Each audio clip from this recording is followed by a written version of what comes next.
नमस्कार, स्वागत है आपका। आप देख रहे हैं द न्यूज और मैं रानी गुप्ता आपके साथ। इस वक्त की बड़ी खबर सामने आ रही है कांग्रेस की महासचिव प्रियंका गांधी वाड्रा से जुड़ी हुई। आपको बता दें कि जमीन घोटाला मामले में ईडी की चार्जशीट में प्रियंका गांधी वाड्रा का नाम सामने आया है। जाहिर तौर पर इससे प्रियंका गांधी वाड्रा की मुश्किलें और भी ज्यादा बढ़ चुकी है। कहीं ना कहीं पिछले कई दिनों से सोनिया गांधी हो या फिर राहुल गांधी हो, इनके खिलाफ लगातार कानूनी मामला चल रहा था, लेकिन प्रियंका गांधी वाड्रा जो है इन सब से बची हुई थी, उन पर एक भी मामला नहीं था। लेकिन अब सीधे तौर पर ईडी की चार्जशीट में प्रियंका गांधी वाड्रा का नाम मनी लॉन्ड्रिंग मामले में, यानी कि हरियाणा में हुए जमीन घोटाला मामले में सामने आया है। इसमें न सिर्फ प्रियंका गांधी वाड्रा बल्कि उनके जो हस्बैंड है रॉबर्ट वाड्रा, उनका भी नाम सामने है। अब इस चीज को लेकर के जम करके सियासत भी शुरू हो चुकी है, जहां कांग्रेस के नेताओं का यह कहना है कि बीजेपी डरी हुई है, जिसकी वजह से अब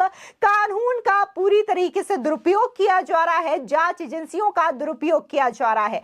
आपको बता दें, दरअसल मनी लॉन्ड्रिंग के मामले में कांग्रेस नेता प्रियंका गांधी की मुश्किलें बढ़ सकती है। दरअसल ईडी ने अपनी चार्जशीट में पहली बार प्रियंका गांधी के नाम का भी जिक्र किया है। हालांकि उनका नाम आरोपी के तौर पर दर्ज नहीं किया गया है, लेकिन जाहिर तौर पर अगर ईडी की चार्जशीट में उनका नाम सामने आया है तो इससे आने वाले समय में उनकी मुश्किलें काफी हद तक बढ़ने वाली है। दरअसल ईडी की चार्जशीट में प्रियंका के नाम का उल्लेख जमीन खरीद के आरोप से जुड़े होने के संदर्भ में किया है। इस चार्जशीट में प्रियंका के साथ उनके पति रॉबर्ट वाड्रा के नाम का भी जिक्र है। आपको बता दें कि साफ तौर से अब इस मामले को लेकर के कांग्रेस जो है हमलावर हो गई है।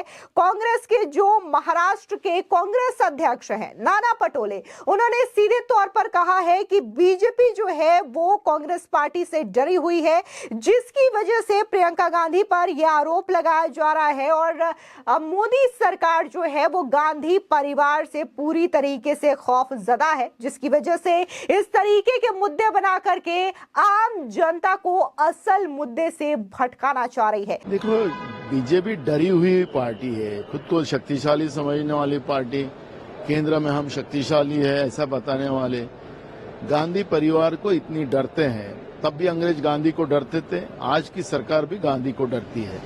और इसलिए ऐसे सब मामलों में गांधी परिवार को डालकर लोगों को मूल इश्यू से डाइवर्ट करने की साजिश केंद्र की सरकार कर रही है, नरेंद्र मोदी की सरकार कर रही है।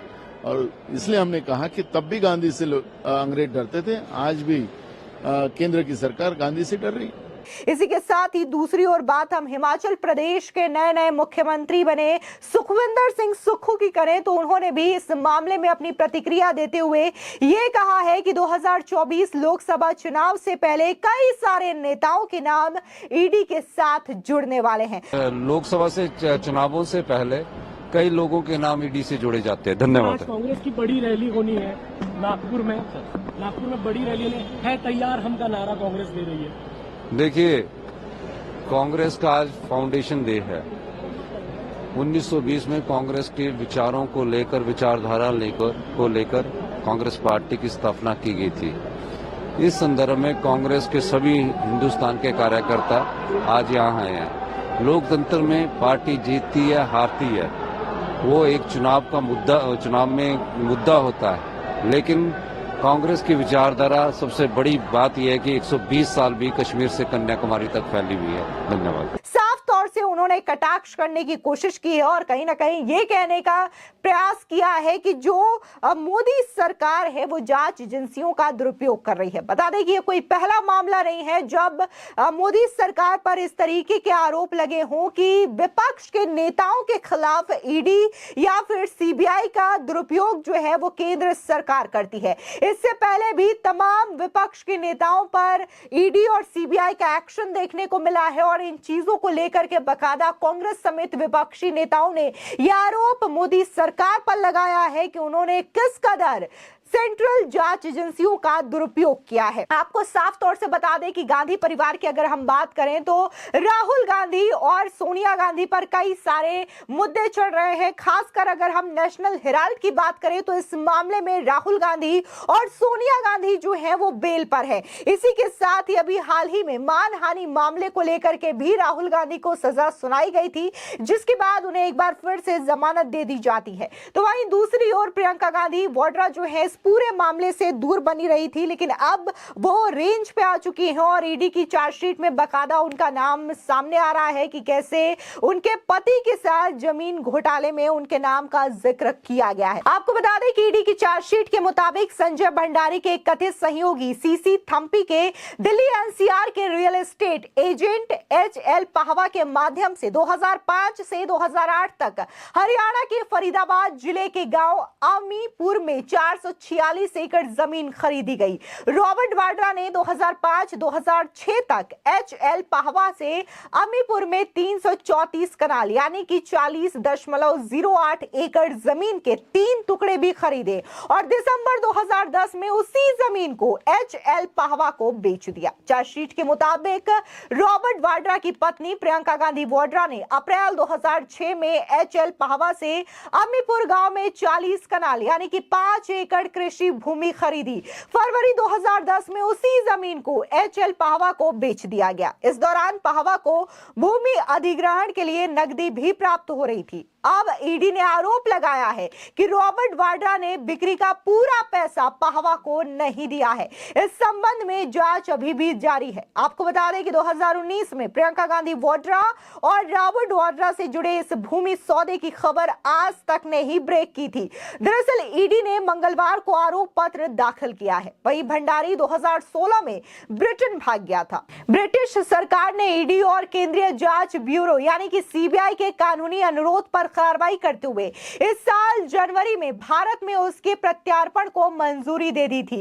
ईडी और सीबीआई विदेश में कथित अघोषित संपत्ति खरीदने के लिए संजय भंडारी के खिलाफ मनी लॉन्ड्रिंग और कर चोरी के आरोपों की जांच कर रही है। आपको बता दें कि इस मामले में थम्पी को जनवरी 2020 में गिरफ्तार किया गया था और ईडी ने आरोप लगाया था कि वो रॉबर्ट वाड्रा का करीबी सहयोगी था। थम्पी फिलहाल जमानत पर बाहर है, लेकिन संजय भंडारी के पास विभिन्न अघोषित विदेशी आय और संपत्तियां हैं, जिसमें नंबर 12 ब्रांस्टन स्क्वायर लंदन में और 6 ग्रोसवेनर हिल कोर्ट लंदन में निम्नलिखित संपत्तियां शामिल है। जाहिर तौर पर प्रियंका गांधी की जो मुश्किलें हैं वो लगातार बढ़ती हुई नजर आ रही है। जिस तरीके से ईडी की चार्जशीट में जमीन घोटाले को लेकर के ये नाम सामने आया है और अगर हम बात करें तो विपक्ष के कई सारे ऐसे लीडर्स हैं, उनकी पार्टियां हैं जिनके नेता या तो इस वक्त सलाखों के पीछे हैं या फिर सीबीआई और ईडी के रडार पर है। अगर बात हम आम आदमी पार्टी की करें तो आम आदमी पार्टी में भी कई सारे घोटाले के आरोप लगे हैं, फिर चाहे वो शराब घोटाला हो, डीटीसी घोटाला हो, स्कूल घोटाला हो या फिर मोहल्ला क्लिनिक को लेकर के घोटाला हो, जल बोर्ड घोटाला हो। इतने तमाम घोटाले हैं जिसको लेकर के आम आदमी पार्टी की मुश्किलें लगातार बढ़ी हुई है और उनके जो नेता हैं, फिर चाहे हम सत्येंद्र जैन की बात करें, संजय सिंह की बात करें या फिर मनीष सिसोदिया की बात करें, ये फिलहाल सलाखों के पीछे हैं। ठीक उसी तरीके से टीएमसी में भी कई सारे घोटालों को अंजाम दिया गया है। खासकर अगर हम अभी पश्चिम बंगाल में हाल ही में हुए सबसे बड़े स्कैम यानी कि एसएससी स्कैम की बात करें तो इसमें पार्थ चैटर्जी जो कि पूर्व मंत्री रहे हैं ममता कैबिनेट में, उनका नाम सामने आया और करोड़ों की अथाह संपत्ति जो है उनके घर से बरामद होती है। अर्पिता मुखर्जी जो कि उन्हीं की पार्टी की सहयोगी थी, उनके यहां से बरामद होती है और इस मामले को लेकर के फिलहाल पार्थ चैटर्जी जो है वो सलाखों के पीछे हैं। ठीक इसी तरीके से अगर हम कांग्रेस पार्टी की बात करें तो कांग्रेस पार्टी के राज्यसभा सांसद धीरज साहू के यहां पर अभी हाल ही में ईडी की छापेमारी हुई थी, जिसमें 451 करोड़ से भी ज्यादा की नकदी कैश बरामद हुआ। अलग अलग अलमारियों में यह कैश रखा था जिसको ईडी की टीम को गिनने में करीब 5 से 6 दिन लगे और इसको गिनने के लिए कई सारी मशीनें मंगवाई। आलम तो यह था कि इनमें से कई सारी मशीनें तो खराब हो गई क्योंकि वो नोटों को गिन नहीं पा रही थी और इस तरीके से नोट की तादाद इतनी ज्यादा थी कि खुद ईडी के ऑफिसर्स भी इस चीज को लेकर के हैरान हो गए थे। लेकिन कांग्रेस ने साफ तौर से इससे पल्ला झाड़ लिया और ये कहा कि धीरज साहू का अपना बिजनेस है और पार्टी का इससे कोई लेना देना नहीं है। तो फिलहाल तमाम जो कांग्रेस के हैं एक के बाद एक पुल खुल रहा है, लेकिन फिलहाल इस वक्त प्रियंका गांधी वाड्रा भी अब ईडी के रडार पर आ चुकी हैं और बाकायदा अब ईडी की चार्जशीट में प्रियंका गांधी का भी नाम सामने आ चुका है। फिलहाल इस पूरे मामले को लेकर के आपकी क्या राय है, हमारे कमेंट सेक्शन में जरूर बताएं। धन्यवाद।